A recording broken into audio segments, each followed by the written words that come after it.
You know, you're thinking about what the house looks like. Well, I'm thinking about what's the architect plans. See, there's another problem there. See, like Coca-Cola want to go to the mass. You don't. You probably need 30 customers, don't you? You need to be like a little sniper rifle, like going, that's the customer I want, ching, and get them.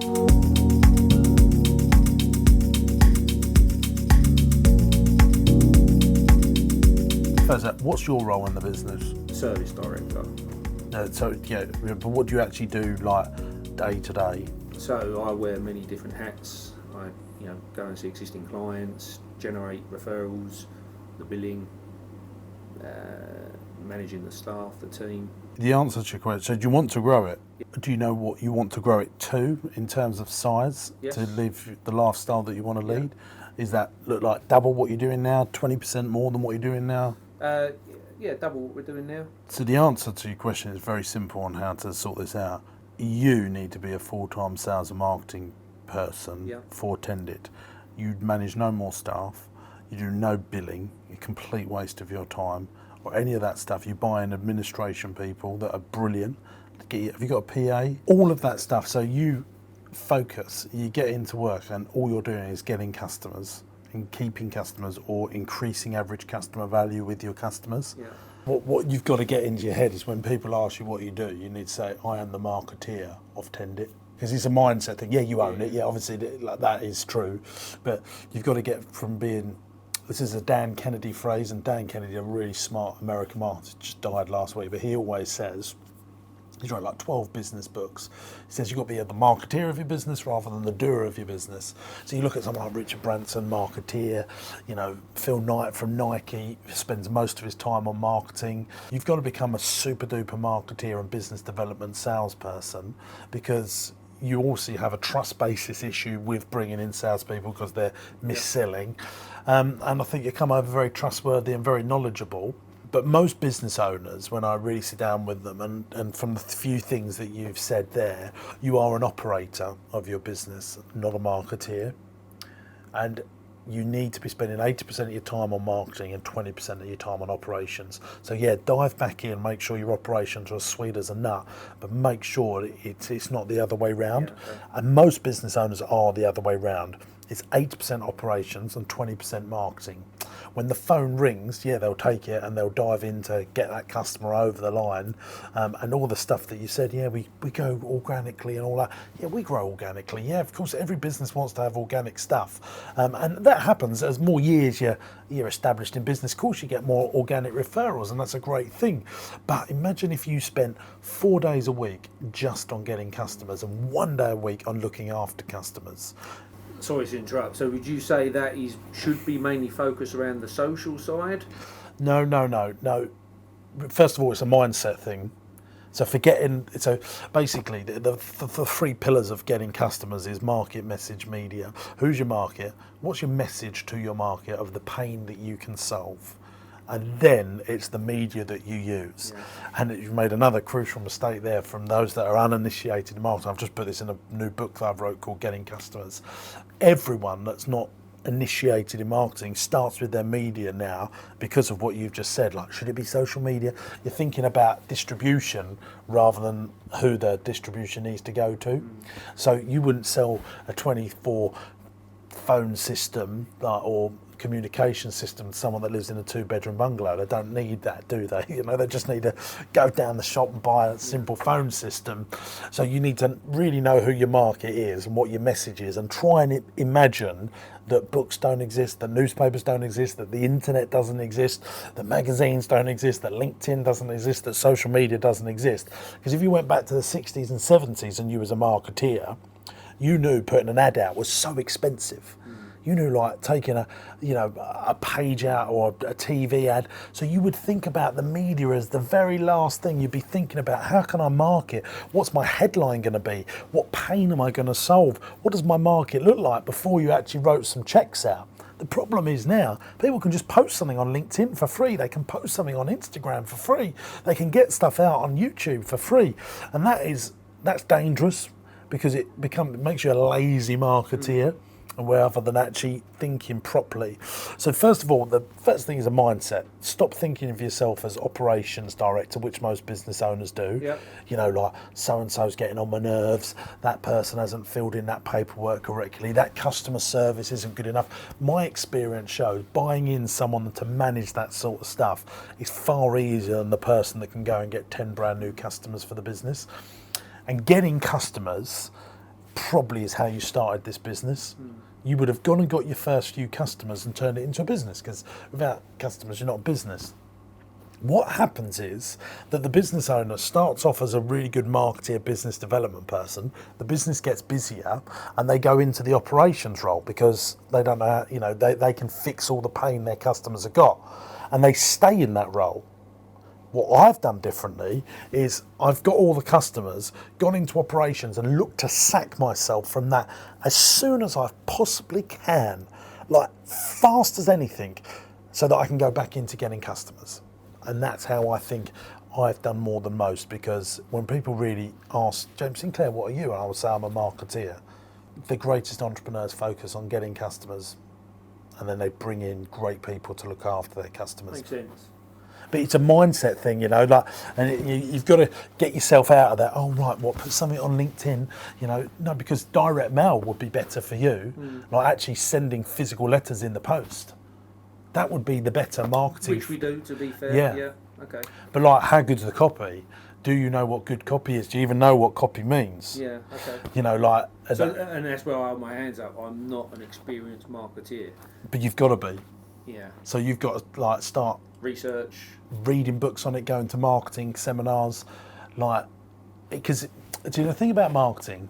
Some people have it as a natural talent, like they just get it, you know, like David Beckham's a natural footballer, but then you give him an Alex Ferguson and he becomes a outstanding footballer. But you can learn the basics of football even if you haven't got a base talent. The same is for marketing. This is not, you know, like learning Mandarin. You know, it is something that you would be able to learn. If you read or listened to 20 podcasts on marketing, you read 20 books on marketing, then your business will double in size faster than you even know how. You need to understand, like, you know, the basic things about marketing is knowing who your market is and what your message is, understanding headings, and also knowing what good marketing is. It amazes me, you get these business owners that spend 50 grand on PPC a month, like Google pay-per-click, but they don't understand the basics of it. And I'm like, what? You know. So would you suggest bringing people in to look after the operational side of the business? Because they're easier to find. Because they're easier to find than a marketeer who can come in and look. Can you find me someone that's going to bring in £1 million worth of perfect sales for your business this year that's going to be great customers? Or can you find me a bookkeeper that's going to look after your accounts? Which role is easier to fill? Sure. Oh, I'm asking you. Which role is easier? The bookkeeper and the accountant. That role would be, so, you know, I always say the marketing and sales hat is the last hat you give away. But it amazes me how many business owners do their own billing, they do their own admin, they do their own accounts, and I'm like, well, you're doing stuff that you can get in for £20 an hour, someone that actually is going to be better than you at going through Sage or QuickBooks or Xero, doing it all perfect, rather than you fumbling around. But going out and finding a new client that's going to spend £50,000, £100,000 a year with you, you know, they got a call centre or whatever, and you know you can do a great service, and that call might be 6 or 7 meetings, but then that's leverage work, because once you've got them and you look after them, they'll be with you for decades probably, wouldn't they? And it amazes me. It just amazes me how many business owners are falling into this trap of operations. It's mindset again though, right? Yeah, because they think, which is dangerous. Yeah, and they think, why they think that they can work out accounts more than they can work out marketing. Now, I was the FD for our business. I've never done any of our books. I've never paid any salaries. I've never cashed up, never done any of that. But I've done the higher level stuff so that I understood it, you know, and I held on to that for too many years. I should have given that up 3 or 4 years ago.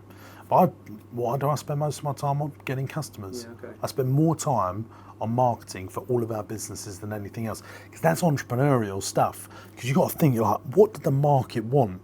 You know, it's not something that. See, with accounts, it sort of fits in a box, doesn't it? You know, right, that's your VAT return, that's your payroll, that's loading these invoices onto the account. It fits it. Once you've created the system, others can do it. When it comes to marketing, It's like, right, okay, the market's changed now. They want this solution, you know. Whereas accounts, the solution is the same pretty much all on, you know, and that's why marketing really is a bit more entrepreneurial, because it's new projects that need new brain space. So you're clearly a natural entertainer. You're good on video. You're thinking about the delivery, not the planning of marketing. And this is what everyone does. You're naturally good on video and stuff like that.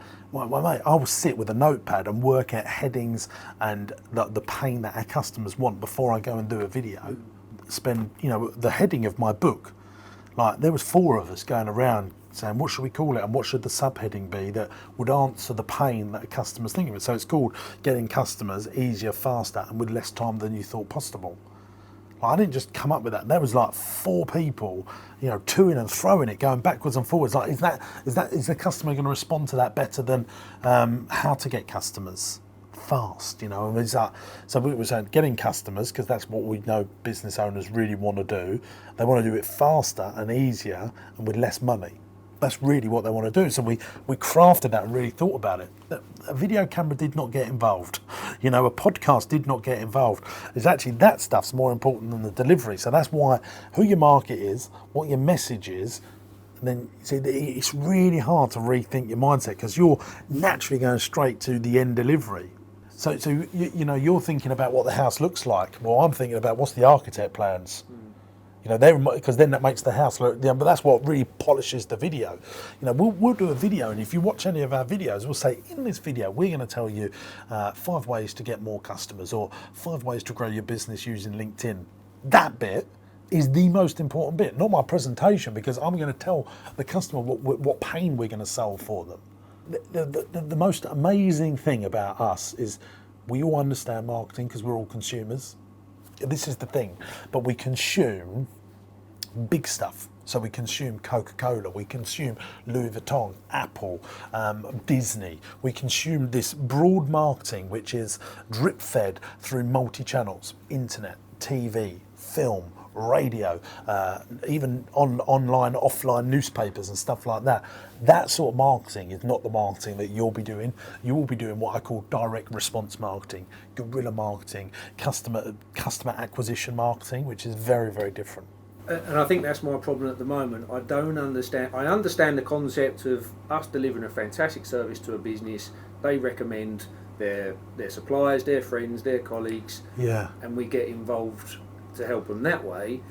To go out and market and get our message out there to the mass is where I struggle. But why do you need? See, there's another problem there. See, like Coca-Cola want to go to the mass. You don't. You probably need 30 customers, don't you, to change your world? Maybe 100, maybe even 300 customers to, like, literally. How many customers have you got right now? 80. 80. So double is another 80. Who's the mass? What's the mass? 80 people. You don't need to market to the masses. You need to be like a little sniper rifle, like going, that's the customer I want, ching, and get them. You know, you don't want to be a tank. So what most people would do is they'll say, we Tendit, we've been around for this many years, we're this experts, you know, we've won these awards. No one cares. Absolutely no one cares. It's like, you know, it will be the problem that you can solve, then this is how long we've been around. No one does that. What they want to do is say, we're a family business, we've been established for 30 years. You know, like, if you've got the same as every other telecoms company. It's what everyone does. And it's not just telecoms, it's in every industry. Like, if you're a plumber, right, and you've got a leaky tap in your house and it's gushing with things, you know, in that moment of pain solving, you're not like, oh, let's call them, they've been around 30 years. It's like the person that says, we'll be at your house in 60 minutes and we'll solve the problem. Brilliant, get them. So most uninitiated people say, we will look after you. We have been around for years. We've won this many awards. Like, they don't care. The word you want is you. You will get a great service. You will be pleased with the price. You will have all your problems go away. Completely different to, like, this is what we do. Yeah, it's all about the marketing hook. Now, all of that stuff makes a huge. Yeah, of course, if you've been around for years and you've got a great reputation, that all helps. But that's the second conversation. You know, people judge a book by its cover. They absolutely do. You know, and what people are trying to do is sell the story before the cover, and that's just not how human beings work.